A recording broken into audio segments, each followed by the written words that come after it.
Bueno, muchísimas gracias por la invitación, primero que nada. La verdad, esta invitación además fue súper inusual. En general la gente llega a 2020 porque conoce a alguien o porque trabajaron con nosotros, porque pasó algo. Aquí el director me mandó un mensaje por Twitter, así por redes sociales, y yo dije, qué interesante, qué bonito lo que están haciendo, están pensando en reimaginar la escuela. Hablemos con el director. Y bueno, hablamos, me contó todo lo que están haciendo. Yo dije, tenemos puro que aprovechar y estar ahí, acompañarlos, ser parte un poco de esta reflexión. Me encantó además ese formato, o sea, ese sueño al que nos invita también, bueno, el alcalde, lo que nos decía la Seremi, de pensar el liceo del futuro, la escuela del futuro. Veníamos conversando, aquí la psicóloga Maite fue con Nicole, muy amorosas las dos, a buscarme al lugar donde dormí. Y conversábamos que como todo lo que ha pasado después de la pandemia y cómo repensar la escuela y todo eso. Entonces, bueno, feliz de poder estar aquí con ustedes y poder conversar en esto, ¿no? Una cosa práctica primero, yo hablo súper rápido. Entonces, si estoy hablando muy, muy rápido, alguien me levanta la manito desde atrás y me dice, Alejandra, baja eso, gracias. Y ya me cacharon. Desde el medio entonces me hace así, ¿ya? Yo lo conozco, soy consciente de esa limitación que tengo. Una vez cuando estaba en primero básico, la profesora me dijo, ¿podría hablar como si no la viniera persiguiendo una locomotora, señorita? Y yo lo aprendí. O sea, no lo aprendí en realidad, pero lo tengo consciente. Eso es uno, y lo otro es tiempo. Tenemos el tiempo que habíamos visto antes. Por favor, si alguien me puede ayudar con, de alguna manera, decirme cuando llevemos 15 minutos, después los otros 15, ¿ya? Para que no se me... Porque es difícil, estaba buscando, yo cuando llegamos les decía un reloj grande, pero dado que no hay, si alguien me ayuda con eso, estamos perfectos. Entonces, bueno, repensar la escuela desde los vínculos, ¿no? Además fue bonito porque llegamos a este nombre de un modo súper espontáneo y creo que refleja mucho lo que tratamos de alguna manera de empujar, incidir, motivar desde Educación 2020. Entonces, así. ¿Cómo tengo que organizar la presentación? Primero, igual voy a hacer 2, 3 láminas de quién es 2020, porque Educación 2020, no sé si lo conocen y no tienen por qué, entonces voy a contar un poquito chiquitito. Y luego, bueno, una pequeña reflexión, no todavía, no, ahí, una pequeña reflexión respecto al contexto en que estamos desde la educación en el mundo, en Chile en particular, y luego, bueno, ¿qué nos deja la pandemia? ¿No? No sé si qué nos deja, porque eso es como presumir que la pandemia se acabó. Y todos sabemos que más bien la pandemia es algo más como endémico, o sea, va a ser algo como parte de nosotros el tener este COVID. Veo además algunos directores que hemos ido conociendo, así que hola director, qué bueno que están aquí. Y finalmente, bueno, ¿dónde ponemos el énfasis en este contexto? Y ahí los voy a invitar a hacer un ejercicio respecto a cómo progresa el aprendizaje. Esa va a ser la reflexión que vamos a tener bien a la base de cómo progresa y qué rol juegan los vínculos en eso. Y por lo tanto, si pensamos en reimaginar la escuela, ¿cómo la tenemos que reimaginar como teniendo los anteojos de cómo progresa el aprendizaje y de cuáles son los vínculos que tenemos que tener para favorecer el aprendizaje? ¿Ya? Entonces, primero, muy breve, bueno, Educación 2020, nosotros somos una fundación que nace, vamos a cumplir 15 años este año del 2013, no, 23, perdón. Nace desde la ciudadanía, desde 5 fundadores que se juntan a partir de una columna de uno de nuestros fundadores, y lo que nos mueve es alcanzar una educación de calidad, equitativa e inclusiva que cumple este doble propósito. Ay, no, perdón, pensé que tenía el... No tengo, bueno, no importa. Que cumple el doble propósito de promover el desarrollo integral de cada uno de nosotros, pero también de formar una sociedad más justa, más humana, más colaborativa. Nos mueve de alguna manera la justicia social, el que la educación es un motor de justicia, ¿ya? Y eso es lo que mueve todo el quehacer de Educación 2020. ¿Cómo hacemos esto? Lo hacemos, bueno, a través de, trabajamos en escuelas, de hecho les voy a mostrar una lámina bien bonita que tenemos de dónde estamos. Ay, perdón, gracias. Trabajamos en escuelas con la convicción de que nuestro quehacer de hacer incidencia en la política pública, que muchas veces es lo que más se conoce de Educación 2020, tiene que estar anclado, basado en lo que vamos aprendiendo y conociendo de la realidad de lo que a ustedes, profesores, profesoras, directores, directoras, les pasa y están viviendo en la vida diaria en las escuelas. Con el foco siempre en que ustedes, chiquillos, chiquillas, estudiantes, puedan desarrollarse integralmente. La educación pueda ser un espacio para permitir eso, ¿no? Hacemos eso entonces, si me pasa la siguiente, mientras no tenga el pasador. Eso lo hacemos con un modelo que en el fondo implica estar no importa si se puede nomás, eso. Estar trabajando en las escuelas, en los territorios. En este momento estamos en muchas, bueno, en 161 a lo largo de Chile, y estamos en Honduras y en Nicaragua. Tenemos un proyecto muy lindo en Honduras y Nicaragua. Gracias. En base a lo que vamos aprendiendo aquí, bueno, abajo en el trabajo en la escuela, vamos haciendo análisis de política educativa y hacemos recomendaciones de política educativa. Lo que nosotros, muchas veces lo que se conoce que hace 2020 es lo que sale públicamente, ¿no? Porque además tienen una capacidad las chiquillas de comunicaciones impresionante. A mí me sorprende de comunicar, de salir en prensa, de salir en redes sociales, etcétera. Pero eso es en base a lo que estamos trabajando en las escuelas. Y otro tema que para nosotros es muy importante es comunicar. Nosotros decimos poner en simple lo que está pasando en la política educativa. Porque muchas veces la reflexión y la conversación y el debate en educación es un poco técnico. Y sentimos que en el fondo la ciudadanía se queda fuera de eso. Y nos parece que es súper importante empoderar a través de un lenguaje simple, sencillo, para que la ciudadanía pueda ser parte de esas conversaciones, ¿ya? Esto es lo que hace 2020 y cómo 160 establecimientos, ¿ya? Aquí tengo en el fondo todos los lugares donde estamos trabajando. Bueno, lo que está en verde son los proyectos que tenemos activos ahora, y todos los que están en amarillo son proyectos que ya hemos ido terminando. Trabajamos mucho con innovación educativa, fundamentalmente aprendizaje basado en proyectos y tutoría entre pares. Tutoría entre pares es el proyecto que tenemos en Nicaragua y Honduras. Había traído un video, pero me dijeron que no se puede ver, no importa, se los puedo dejar, se lo mando al director y él lo puede compartir. Un video chiquitito donde yo lo traje porque hay un chico que dice en ese video: nosotros creemos que no puede ser que lo que nosotros nos gusta, que aprendiendo de esta forma, en el fondo lo que podamos aprender no depende de cuánto uno tiene en el fondo, ¿no? El mismo chico lo dice, es un chico de allá, creo que es de Honduras él, ¿ya? Entonces es muy bonito verlo, por eso se los había traído, pero se los puedo dejar, ¿ya? Estamos en 11 regiones, estamos en estos 3 países que les decía. Desde ahí, desde el conocimiento de lo que hemos ido acumulando aquí, es que vamos a hablar, les voy a contar cómo nosotros desde 2020 pensamos que se puede reimaginar la escuela, desde los vínculos. Lo primero es un contexto súper desafiante, y esto es desde antes de la pandemia. Siempre digo cuando presento esta lámina, y no sé quién de aquí me podrá acompañar en esto, igual hay, capaz que me van a dejar sola, pero bueno, yo hice trabajo a máquina. Me tocó alguien de más, ¿hizo trabajo a máquina por aquí? No, nadie. Todos me ay, gracias. En disquete, pero eso no es máquina, no. Es más joven. A máquina sí, dactilografía. Ya, yo hacía trabajo a máquina.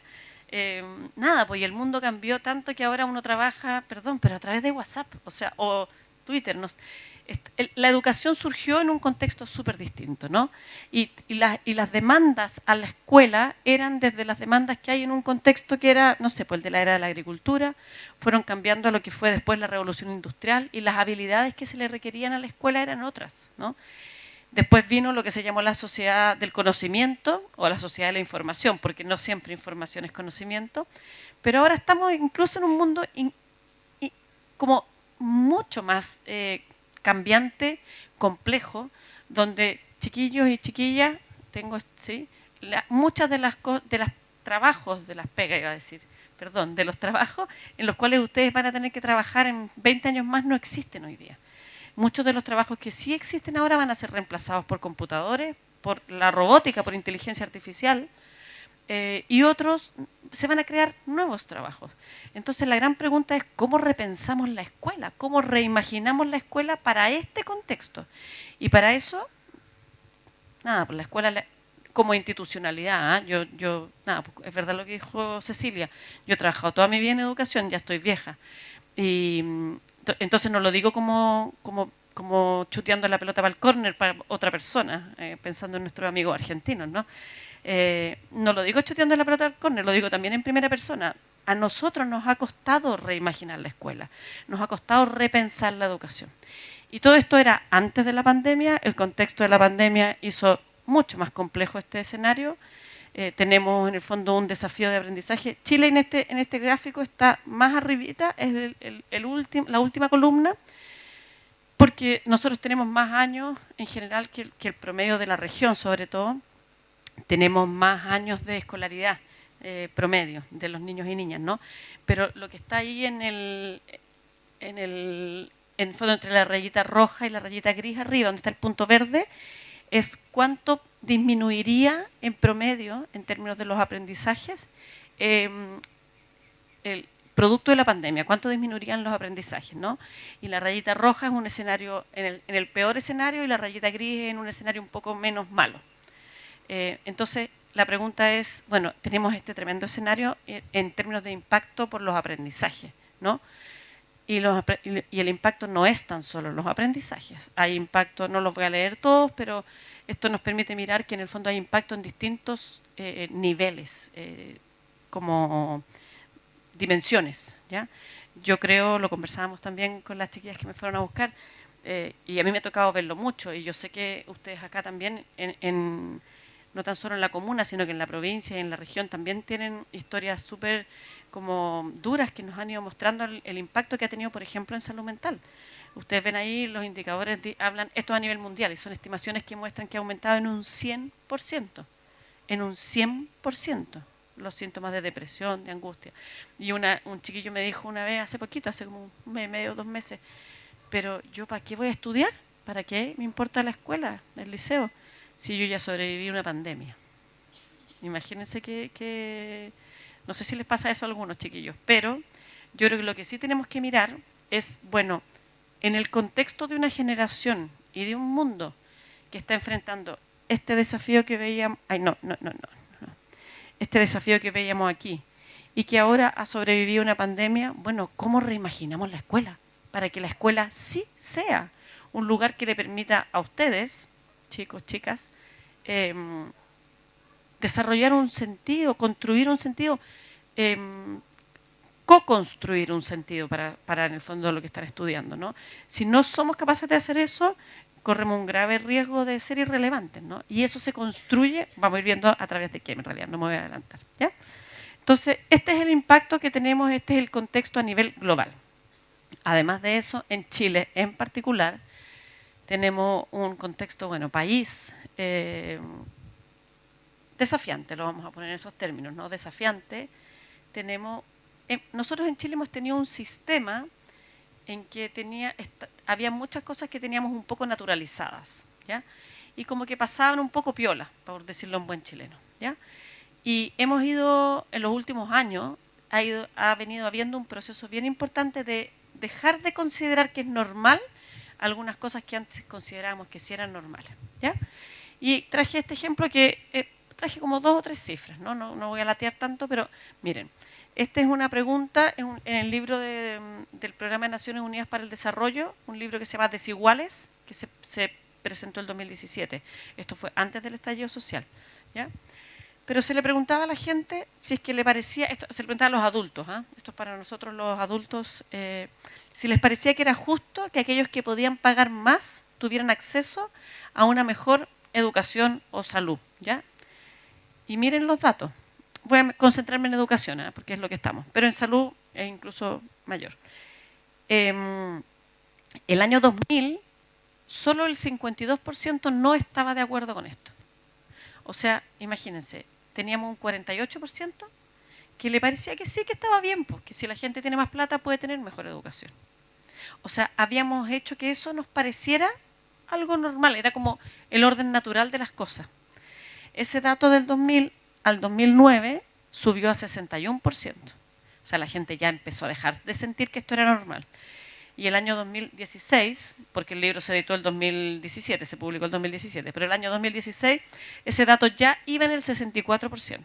Yo estoy segura que si hubiéramos medido esto el 2019, como antes del estallido social, hubiéramos estado cerca del orden del, no sé, 90% por lo menos. Y yo creo que hoy día, no sé si creo o quiero creer, ¿no? Pero yo creo en realidad. Yo creo que ya no hay nadie que considere que es normal. O sea, tenemos una sociedad que ha estado haciendo un proceso de reflexión para en el fondo llegar al punto de decir, ¿saben qué? Hay ciertos derechos que no pueden depender de la cuna en la cual la persona nace. no pueden depender de la cuna en la cual nacemos, porque todos nosotros nacemos en una cuna de algún tipo. Y es importante que tengamos claro que eso no puede determinar el acceso a los derechos que tenemos, ¿no? Entonces, este es el contexto en Chile. Esta me la voy a saltar. Y esta otra que creo que también es bien importante. Esta es una pregunta que también hace el mismo libro, o sea, las mismas investigaciones del libro, en que le preguntan a las personas adultas también, ¿cuánto sienten ustedes, las personas adultas, que la educación que tuvieron les permite elegir sus proyectos de vida? Eso es como la promesa de la educación, ¿ya? La promesa de la educación es que nos va a permitir a todos nosotros, a ustedes chiquillos, a ustedes chiquillas ahí, las y los estudiantes de este liceo y de otros liceos si es que hay. Eso es lo que nosotros queremos, que ustedes reciban una educación que les permita tener la vida que ustedes quisieran tener, soñar con el proyecto de vida que ustedes quieren y que puedan, por cierto, aportar a la sociedad, a construir lo común. Pero miren cómo se da este dato. En las clases altas, el 92% de la gente cree que sí, que la educación le ayuda. Y va bajando como una escalera perfecta, es terrible. Y en las clases bajas, solo el 30%, o sea, menos de un tercio. Menos de un tercio. Ustedes van a tener, aprovecho de pasar aquí un aviso, ustedes van a tener el jueves, va a venir en la conferencia magistral Cristian Beley, que acaba de presentar un libro que está, bueno, él les va a contar probablemente, un libro que se llama La promesa incumplida, ¿ya? Y esa es la promesa incumplida de la educación. No es que sea esta, el libro no está hecho en base a esto, pero en el fondo aquí hay una promesa incumplida como sociedad. Y tenemos que asumir que esto implica cosas, que esto genera que nosotros nos sentimos más o menos parte de algo común. Y eso es el país que queremos construir. Entonces aquí hay algo bien importante respecto a cómo reimaginamos la escuela. Cómo reimaginamos la escuela para que cuánto las personas sienten que la educación les ayuda o no a construir sus proyectos de vida no dependa del nivel socioeconómico. Eso quiere decir que estamos haciéndolo mal, que estamos fallando. Y eso no queremos, ¿no? Entonces, bueno, ya 15 minutos ya llevo, gracias. Solo para terminar esta parte de contexto a nivel como de nuestro país. Este es un último dato pero esto es para mirarlo desde la perspectiva chiquillos y chiquillas de ustedes, ¿ya? Cuando uno empieza el colegio, a ver, chiquillos, ustedes que están aquí, ¿de qué curso son? Segundo medio. ¿Y cuándo empezaron el colegio? ¿Qué año? No sé. No, bueno, empezaron la media en pandemia, pero la básica, primero básico, ¿se acuerdan qué año partieron? 8 años antes del 2020. El 2012. 13, ya, gracias. Esta generación empezó el 2013 y si su trayectoria escolar sigue como está esperado, ustedes van a salir del colegio el 2024, a fines del 2024, ¿ya? Eso es lo que se llama la trayectoria esperada, la trayectoria teórica de los niños y niñas. Sabemos que esa trayectoria de toda la generación que empezó el 2013, no todos van a salir el 2024, ¿no? Porque hay niños que repiten, aunque nos venimos conversando del decreto 67 y yo tengo ahí, yo fui parte del equipo que trabajó en eso, así que tengo un poco recibo los tomates, las flores, lo que sea, no tengo problema. Sabemos que hay niños que repiten, la repitencia tiene hay toda la evidencia en el mundo, no solo en Chile, toda la evidencia habla que la repitencia tiene resultados negativos enormes sobre la trayectoria educativa de ustedes. Los niños que repiten se sienten menos parte de un todo común, sienten que pueden aprender menos, reciben el mensaje de que pueden aprender menos, tienen mucho más riesgos de ser excluidos del sistema educativo, ¿ya? Pero bueno, aquí de los niños que salen, que no llegan en su trayectoria esperada, que no van a salir el 2024, considerando que son los del 2013, el ejemplo, no tan solo porque porque están enfermos y tuvieron que congelar un año, porque, no sé, tuvieron un viaje y retomaron al próximo, etcétera, ¿no? Pero en el sistema privado, miren cómo evoluciona esa trayectoria. De los 100 niños que parten en primero básico, en cuarto básico ya hay 5%, hay 5 niños que han visto interrumpida su trayectoria, ¿ya? Que se perdieron de ahí, o que salieron de ese track esperado. En octavo básico llega solo el 89%, o sea, tenemos un 11% que se perdió, que no va con ustedes, chiquillos, chiquillas. Pero a cuarto medio va a llegar al 78%. O sea, hay 22 niños que vamos a perder en ese camino. Que no quiere decir que no van a terminar, ojo. Quiere decir que van a terminar, algunos de ellos van a terminar después, otros no van a terminar también, efectivamente, hay repartido ahí adentro, ¿ya? Pero si esto lo miramos en el mundo particular subvencionado, fíjense cómo cambian los números. En cuarto básico ya hemos perdido o ya han interrumpido su trayectoria el 10%. En octavo el 78%, o sea, el 22%, o sea, llega solo el 78%. Y en cuarto medio, fíjense, llega solo el 59%. O sea, el 41%, 41 de cada 100 no llega como se esperaba en cuarto medio. Con todo el impacto que esto tiene para ustedes, para la vida de ustedes, chicos, chicas. ¿Ya? En términos de sentirse como parte de la construcción de lo común al final del día, ¿no? Y miren cómo funciona esto en el mundo. Este es un estudio que se hizo cuando empezó a implementarse la nueva educación pública. Por lo tanto, en este estudio lo municipal es solamente lo municipal es lo público. ¿Ya? Miren, menos de la mitad de los niños llegan. O sea, chiquillas, de los que partieron con ustedes en primero básico el 2013, solo la mitad llegaría a terminar a tener la ceremonia de cuarto medio con ustedes. Con todo lo que eso implica. Para cómo esos niños y niñas se sienten, para cómo esos niños y niñas desarrollan su identidad. Entonces, nada, pues en cuarto básico ya tenemos un 17 que se fue quedando atrás, en octavo básico tenemos un 29 y en cuarto medio tenemos la mitad de los niños, el 51%. Y muchas veces esto se considera que son problemas y cosas que se le atribuyen a los niños, a las niñas, cuando en realidad, como vamos a revisar un poquito más allá, esto tiene que ver con rigideces de nuestro sistema. No tiene que ver con ustedes, niños y niñas, para que nadie les diga que esto es culpa de ustedes. ¿Ya? Esto tiene que ver con rigidez. Y yo trabajé, voy a confesarme al tiro, para que no, yo trabajé 10 años en el Ministerio de Educación. 10 años. 15 años en el Estado, 10 en el Ministerio de Educación. Entonces también yo lo digo como con conocimiento, como con autocrítica, o sea, no lo estoy diciendo desde chuteando la pelota para el córner, volviendo a los compañeros argentinos campeones, sino que lo digo porque muchas veces nosotros nos quedamos, y ayer me invitaron, porque llegué anoche, comí con varios directores y conversábamos de muchas de las rigideces que tiene el sistema y cómo muchas de esas rigideces nos hacen perder la atención de mirarlos a ustedes. Y yo creo que el reimaginar la escuela requiere como punto inicial mirarlos a ustedes y reconstruir, reforzar, fortalecer ese vínculo. ¿Ya? Entonces, este es el contexto. Este es el contexto que teníamos desde el mundo mundial y desde el país nacional, no desde Chile, ¿no? Por eso yo decía tanto global como nacional, que nos reveló aún más la pandemia. Y aquí voy a ir a algunos puntos cortitos. ¿Ya? No, me la voy a saltar. Primero que nada, nosotros hicimos una serie de encuestas y esto no busca ser representativo, ¿ya?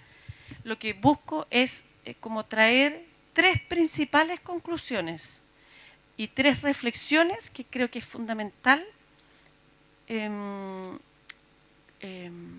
traer y dejar aquí como principios al momento de reimaginar la escuela. La primera es que nosotros le hicimos varias preguntas a los chicos y chicas, ¿ya? Hicimos una serie de encuestas en el país y una de las preguntas era cuánto sienten ellos que han aprendido en la pandemia, ¿ya? Fíjense acá abajo, tenemos un 44% que siente que ha aprendido poco o nada. Pero les preguntamos también una serie de otras cosas, que si se sentían muy angustiados, si las clases les parecían entretenidas. Hicimos una serie de otras preguntas. Y entonces después lo que hicimos fue análisis de factores cruzados, ¿no? De factores asociados, para ver cuándo o en qué condiciones los niños, las niñas, los estudiantes aprenden mejor. Y una de las preguntas, bueno, y además, por cierto, lo analizamos también cruzado con dependencia. Y ahí, lamentablemente, en dependencia encontramos lo que se encuentra la mayoría de las veces en un país que tiene tantos desafíos como estructurales de equidad como es nuestro país, ¿no? En el sector, bueno, en este caso fue más en el sector particular subvencionado, ¿no? El porcentaje, miren, el porcentaje de personas que aprenden poco o nada sube al 52%. En cambio, en el mundo particular pagado baja al 20%. O sea, una asociación con dependencia también, ¿ya? Pero Eso es una reflexión que tenemos lamentablemente y eso en Chile es algo que pasa cuando uno mira muchas variables. Por eso es tan importante una reflexión más global respecto al país que queremos ser, pero confiemos que en esa reflexión estamos, ¿ya? Pero también les preguntamos respecto como a temas de bienestar socioemocional. Entonces había una pregunta que yo siempre digo, que era normal que en la pandemia estuviéramos todos medio angustiados. A todos nos pegó de alguna manera. Yo me imagino que a muchos de ustedes, bueno, a mí me dio COVID, a varios de nosotros nos dio COVID, hemos conversado, ayer conversábamos de gente que había, con personas que habían perdido familiares, yo me imagino que a todos nos tocó. O sea, yo tuve una hija que tuvo un accidente. Yo creo que la pandemia nos enfrentó, y ojalá que también cuando pensemos en reimaginar la escuela lo pensemos desde ahí, nos enfrentó con que al final del día somos todos frágiles. Somos frágiles. Y vivimos nuestra vida un poco negando eso. ¿Sí o no? Como que lo negamos. Porque también no hay salud mental que lo tolere, ¿no? Pero en mi casa mis hijos se ríen porque yo siempre les digo, uno nunca se va sin despedirse. Porque uno nunca sabe cuándo no va a volver. Entonces siempre se despiden de la mamá. Y soy la mamá catete y todo eso. Ya, pero bueno, la pandemia nos enfrentó un poco de eso. Entonces era normal que estuviéramos angustiados. Creo que hay que desmitificar eso. Si no, el que no está angustiado, el que no tiene un poco de temor, más bien yo me preocuparía porque es normal estar así. El punto es cuando la angustia que teníamos no nos dejaba concentrarnos en otras cosas. ¿Ya? Y esa es la pregunta que le hicimos a los niños, niñas. Estoy tan angustiado que no me puedo concentrar en hacer las tareas de la casa, o sea, las tareas de la escuela. Y fíjense, había un 58% que tenía o mucho, o bastante, o mucho acuerdo con eso, ¿no? Muy de acuerdo, de acuerdo, muy de acuerdo, ¿ya? El 58%. Y cuando uno cruza cuán angustiados se sentían las y los niños con lo que pudieron aprender, fíjense, en los que están muy angustiados, abajo, el porcentaje de niños que aprende poco o nada es el 60%. Y arriba, al revés, en los que no están tan angustiados, baja al 36%. Igual no es tanto, ¿ya? Pero como ustedes pueden ver, si los niños y las niñas sienten que están muy angustiados, que no se pueden concentrar, eso impacta en cómo pueden o no pueden aprender, ¿ya? Como para tener conciencia cuando pensemos en reimaginar la escuela, que el cómo las personas nos sentimos no es una cosa que es adicional, no, es parte intrínseca de cómo estamos, ¿no? Y finalmente les preguntamos también, o sea, finalmente para esto que quiero traer a los supuestos, entonces primero era considerar las condiciones como basales, estructurales y la necesidad de avanzar en un sistema más equitativo. Segundo, el impacto de todo lo socioemocional y entonces, por lo tanto, lo fundamental que es que consideremos lo socioemocional. Y lo tercero, les preguntamos qué tan motivantes o qué tan aburridas o motivantes les parecían, entretenidas o aburridas, les parecían sus clases. Y esta lámina tiene un lado bueno y un lado malo, un lado oscuro y un lado claro, luminoso, ¿no? El lado oscuro es que el 64% de ustedes, chiquillos y chiquillas, sentía que sus clases eran fome. Fomes o muy fome, digámoslo así. La pregunta era aburrida porque era más formal, pero el 64% sentía que las clases eran fome, ¿ya? Y miren cómo se relaciona el sentir que la clase es aburrida o entretenida con cómo aprenden. Miren, el de abajo es los niños que sienten que sus clases son aburridas. Cuando los chicos y chicas sienten que sus clases son aburridas o fomes, el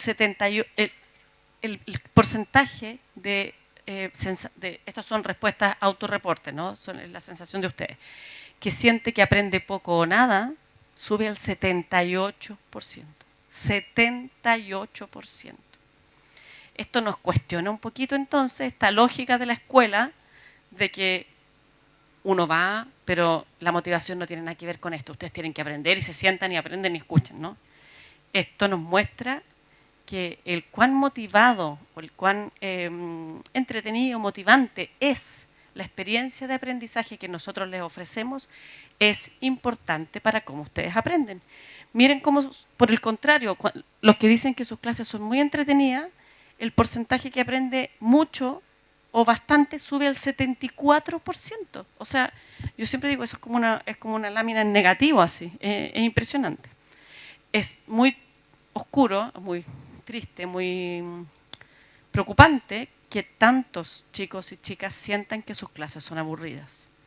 Pero es muy esperanzador que uno vea que cuando ustedes, chiquillos y chiquillas, sienten que sus clases son más entretenidas, aprenden efectivamente más.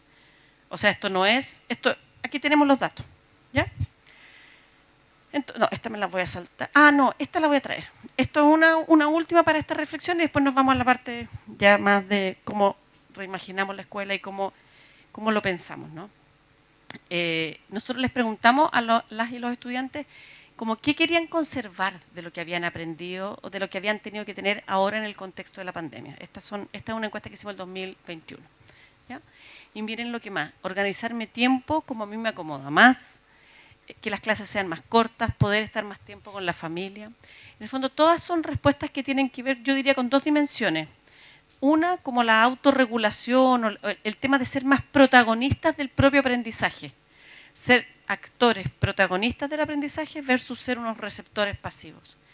Y lo otro tiene que ver como con elementos más socioemocionales. Poder estar con las personas que queremos. De alguna manera es un poco la promesa de una educación más integral, ¿no?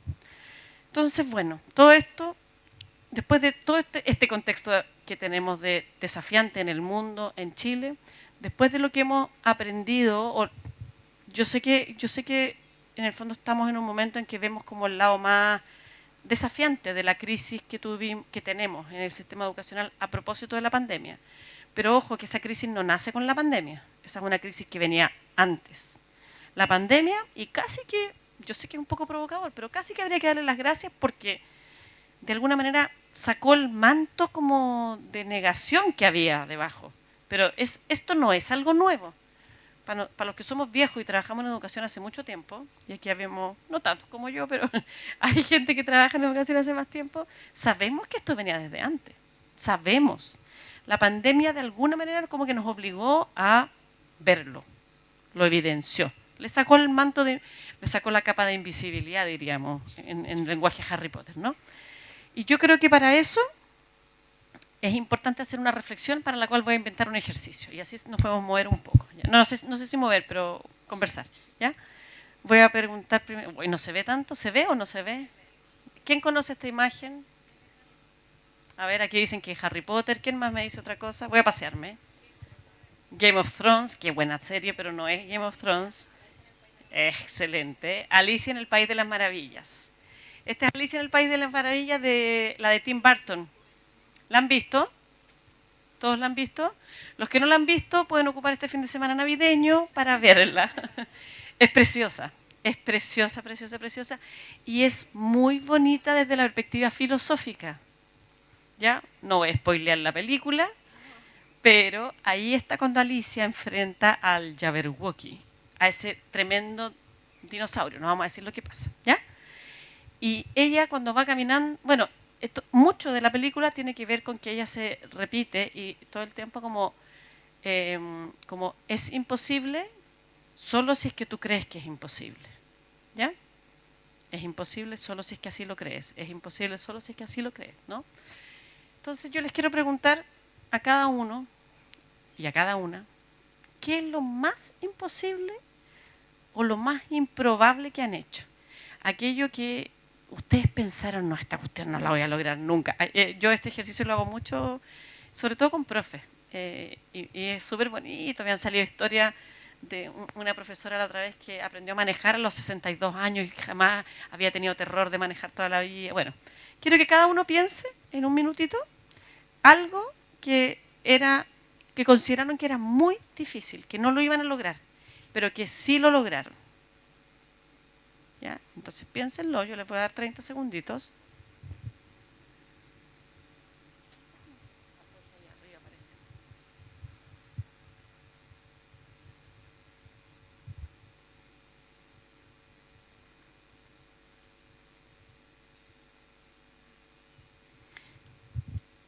¿Ya lo pensaron? Y quiero que en un minuto lo compartan con una persona que tienen al lado. Puede ser de a dos, de a tres y todo, que lo compartan. Puede ser un minuto y medio. Y compartan no tan solo qué era lo más difícil que querían hacer y que pudieron hacer, sino que también por qué creen que lo lograron. ¿Ok? Después le voy a pasar el micrófono a 2 o 3 personas que nos ayuden a compartir eso. Yo les puedo contar, yo me fui a estudiar a Australia, el doctorado, con beca, con 4 hijos. Una de 3, una de 4 y un par de mellizos de 12. Fue terrible. Y después les puedo contar también por qué lo logré. Pero compartan entonces en un grupito, puede ser 2, 3, 4, como quieran, no voy a regular eso, pero quiero que lo compartan. ¿Qué fue y por qué? ¿Qué les ayudó a lograrlo? ¿Ya? Les voy a dar 2 minutitos para esto. Vamos.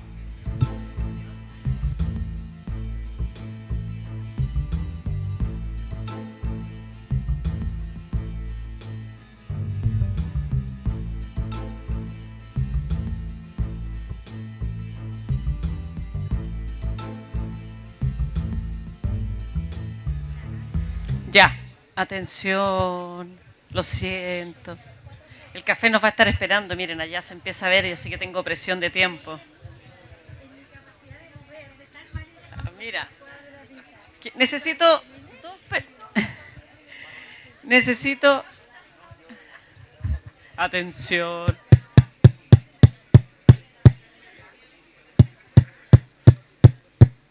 No, ay, perdón. Es para llamar la atención de la gente que me pide. Perdón, casi me echo el micrófono. Ya, hoy el director está, pero aquí quiere embalado conversando. Ya, necesito 2 voluntarios que cuenten, yo les voy a pasar el micrófono. Un poco lo que compartieron, no quiero que me cuenten todas las historias, pero lo que compartieron con especial énfasis en por qué lo lograron. Y voy a ponerme, ¿puedo, director? Voy a ponerme directiva y voy a decir, tiene que ser un adulto o adulta y un joven o una joven, para que tengamos las 2 miradas, ¿les parece? Creo que sería interesante. Entonces, ¿quién quiere compartir? Voluntarios, voluntarias. Ya. Aquí, ya, fantástico. Cuenten quien quiera. La Vera. Bueno, la experiencia nuestra tiene relación con la flexibilidad y también con el tema de aprendizaje. Acá las 3 experiencias eran en torno a formación. Por ejemplo, una de nuestras colegas, Verónica, nos contaba que efectivamente ella había ido a estudiar a la universidad una carrera tradicional luego de 5 años. Incluso tuvo que trabajar para poder estudiar. Por lo tanto, es algo que ella no pensó porque ya había salido 5 años de la universidad, en este caso, ¿cierto? Y lo logró efectivamente con la tenacidad, el esfuerzo, trabajo para poder lograr esa meta. Bueno, Natalia también nos contaba que lo que no pensó, bueno, tiene mucha razón en la forma de vida también que tiene la Natalia en esto de buscar, de ir a, y tiene relación también con su formación cuando se fue a Estados Unidos. No pensaba irse a Estados Unidos, en un país que se habla diferente, que tiene una cultura diferente, pero que efectivamente también lo logró a través de la flexibilidad, tenacidad, etcétera. Bueno, en mi caso fue estudiar profesora de historia en este caso. Formo parte de una familia súper tradicional en donde la mayoría de las personas que me rodean de mi familia estudian carreras tradicionales. Entonces me recuerdo que querían que me fuera a la casa de mi familia, en este caso en Santiago, porque estudiar en Santiago y tenía que ser abogado en este caso, era como una carrera tradicional. Y bueno, yo no estudié nada de eso, estudié historia y en este caso me recuerdo que en esa época no di la prueba específica de ciencias sociales para que no me obligaran a irme a Santiago y me fui a Valparaíso, a la Universidad de Valparaíso, donde yo quería y lo que yo quería. Bueno, con tenacidad y con un poco porfiada. Excelente, muchísimas gracias. Las 3 tienen que ver con tenacidad, perseverancia. También yo diría como que tenían claro lo que querían, ¿no? Como que había como claridad, ¿no? Fantástico, muchísimas gracias. Y yo les voy a preguntar después si yo creo que alguien les tiene que haber dicho que creía en ustedes o algo así o no. Ya, vamos a llegar a eso. Jóvenes, ¿quién se ofrece? Quien quiera, hay varios. Ya, aquí pobre, la están presionando. ¿Quién quiere? Ya, ya, pues cómo se pone nervioso. Alguno, vamos. Cuéntenme una experiencia, a ver, díganmela así, yo la digo si quieren. ¿Ya?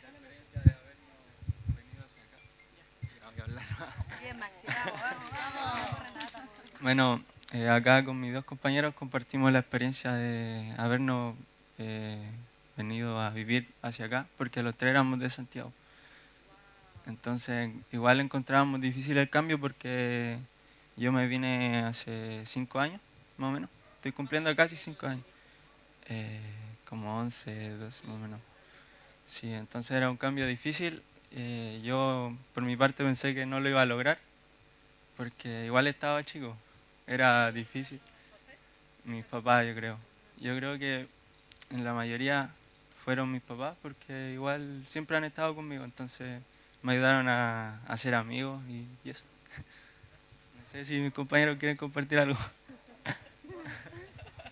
¿Pero le hace sentido lo que compartió Sergio o José? Max. Max, le puse otros 3 nombres. ¿Alguien más quiere compartir, chiquillo? Ya. Bueno, pero es bien bonito porque lo que dice Max tiene que ver con que, miren lo que dijo, que sus papás siempre habían estado con él. O sea, tuvo a alguien que estuvo ahí para decirte que podías, que estaba. Vamos mezclando entonces lo que es perseverancia, tenacidad, con confianza, de alguna manera, con tener a alguien que esté ahí.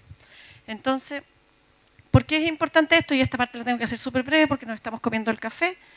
¿Qué es lo que hace que cuando nos apasionamos por algo, cuando queremos hacer algo, o cuando no nos queda otra que hacer algo, lo logramos, ¿no?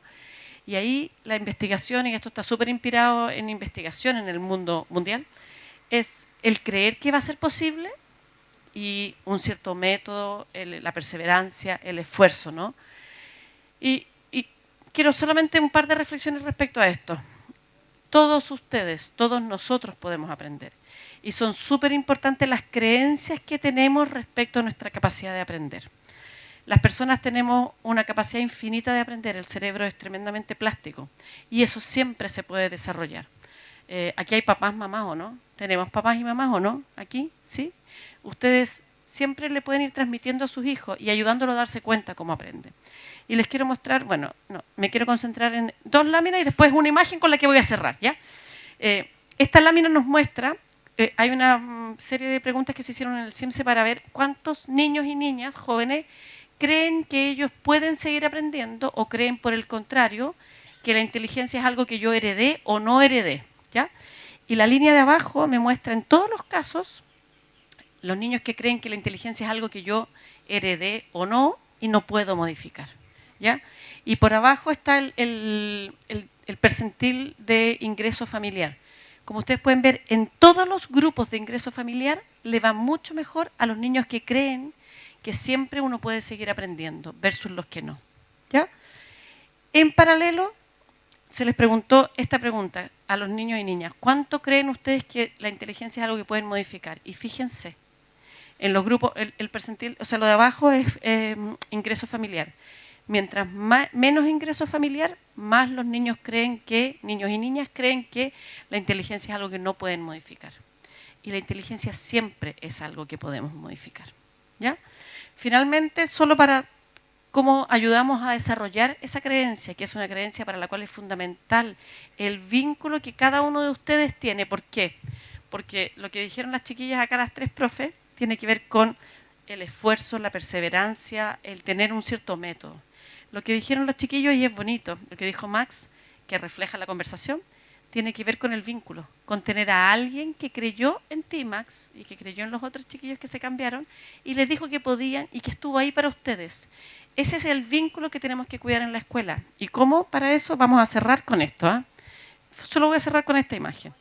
Esta imagen nos muestra cómo en cada curso, tiene cursos de básica, perdónenme, cómo en cada curso, desde NT1, prekinder hasta sexto básico, hay niños y niñas que están en distintas etapas del aprendizaje, porque el aprendizaje es diverso, flexible y porque no progresa de la misma manera para todos. El problema es que hemos tenido un sistema educativo, y esto tiene mucho que ver con cómo reimaginamos la escuela, hemos tenido un sistema educativo que ha estado muy organizado pensando en el estudiante promedio, ¿ya?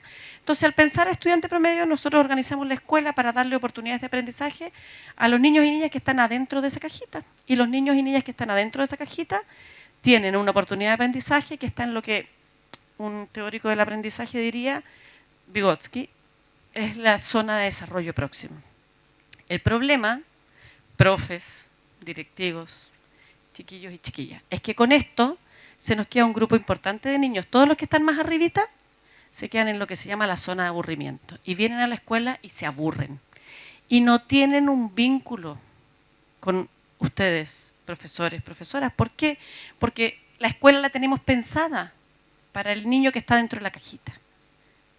El problema además es que los que están abajo están toda la vida en lo que se llama zona de pánico. ¿Quién no le ha pasado? Yo no sé nadar hasta el día de hoy. Como ustedes pueden ver, sí, no sé nadar hasta el día de hoy, porque me pusieron un estímulo que estaba totalmente en mi zona de pánico. Mi papá era de la teoría que para aprender a nadar había que empujarte a la piscina. Me empujó y nunca aprendí a nadar, ¿no? Tengo 53 años y nunca aprendí a nadar porque fue un estímulo que no estaba en mi zona de desarrollo próximo, estaba en mi zona de pánico y le tengo pánico al agua. Si alguien me quiere hacer daño, tíreme a una piscina donde no tope fondo, ¿ya?